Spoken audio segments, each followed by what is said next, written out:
Hello, my name is Beth Dixon, and this is a video series based on Vicki Borlaug's PowerPoint presentation on conditional probability, independent events, and the multiplication rule. And we are finishing up our video series, and this is part 4. I hope to finish it up in this part, but I may need a part 5 as well. Let's start at example number 5. And we are given that the probability that a child will pick a yellow balloon is given as 0.21, and if 3 children are randomly selected, find the probability that all 3 pick yellow balloons. Since the children are randomly selected, we will assume that the children's color choices are independent from each other. And since they're independent, we'll let y be that the child picks yellow balloons. The probability of y equals 0.21. The probability that they all pick yellow. One of the things that I notice is that students try to use the number yellow, the number 3, in other places other than where they need it. So we'll want to do y1, y2, and y3, and the number 3 is the number of times that we will need to compute our problem. So this will be 0.21 times 0.21 times 0.21. So that's the number of times that we will need to do it, or it becomes the exponent on our problem. So this becomes 0.21 raised to the 3rd power, which gives us 0.0093. Here is a class activity and 3 problems for you to try. Here is class activity number 5 and some problems to try about some apples and pears and worms and no worms.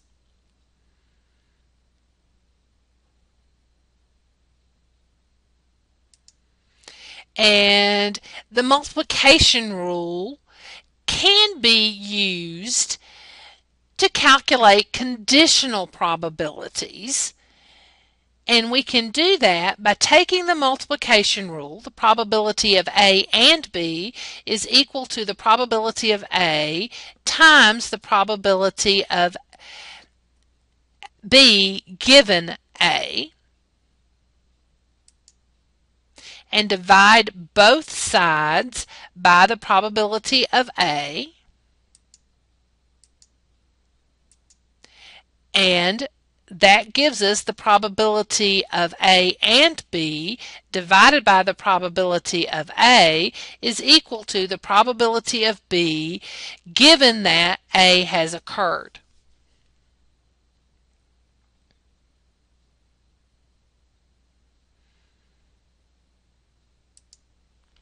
Let's look at example 6. There's a population of 45 fish, 19 are female, 26 are male, 10 are striped and male. What is the probability that a randomly selected male fish will be striped? First, we need to determine what is really being asked.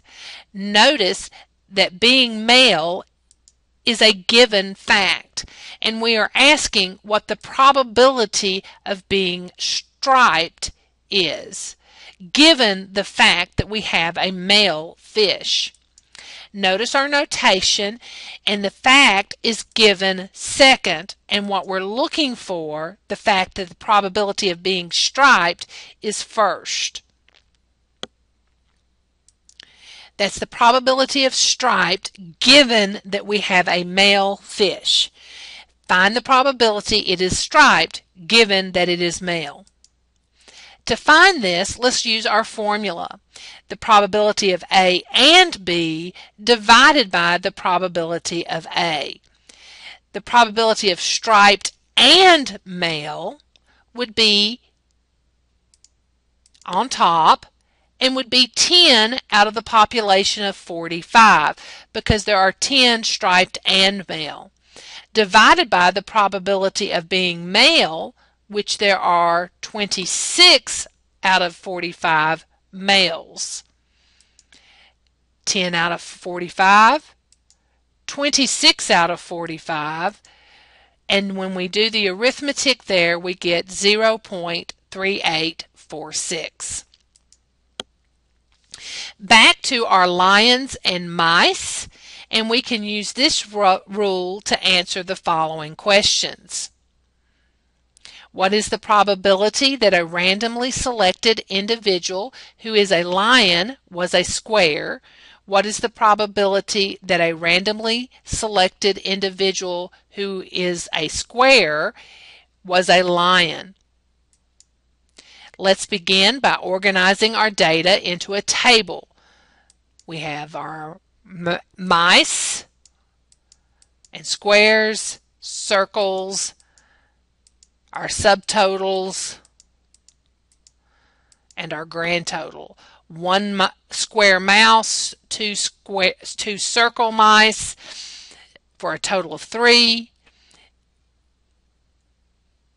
3 square lions, 4 circle lions for a total of 7. 1 plus 3 squares are 4 squares. 2 plus 4 circles gives us 6 circles, and a grand total of 10 in either direction. What is the probability that a randomly selected individual who is a lion was a square? The fact is that we know it is a lion. That's our fact. That's a given that it's a lion. A lot of times they'll use the phrase given that, but you can't count on it. So in this case, notice the wording. What is the probability that a randomly selected individual who is a lion, that is our fact, and we're looking for the probability that it is a square. The fact is a lion, the square. So we want to use our formula to do that. Notice our fact goes on the bottom. The probability of our fact is our denominator. And our fact, and the probability of our fact is the probability of a lion, which is 7 out of 10. And the probability of being both a lion and our square is 3 out of 10. Our fact, 7 out of 10 on the bottom, which gives us 3/7 or 0.4286. What is the probability that a randomly selected individual who is a square was a lion? Who is a square is our fact. We're looking for a lion. The fact and our probability that we're looking for is a lion. Again, notice our fact goes on the bottom and our and statement goes on top. The probability of a lion and a square is 3 out of 10, but this time our fact is the probability of a square, which is 4 out of 10. And that would give us 3/4 or 0.75. And notice that the probability of being a square given a lion and a lion given a square are not the same numbers. Here is another class activity for you to look at, and a last activity for you to look at. And thank you for watching this set of videos on the multiplication rule of probability, as well as conditional probability and independent and dependent events. I do have other videos on probability that may be of some help to you. And as always, Walter State students are welcome to stop by and see me in the math lab in MBSS 222. Thank you.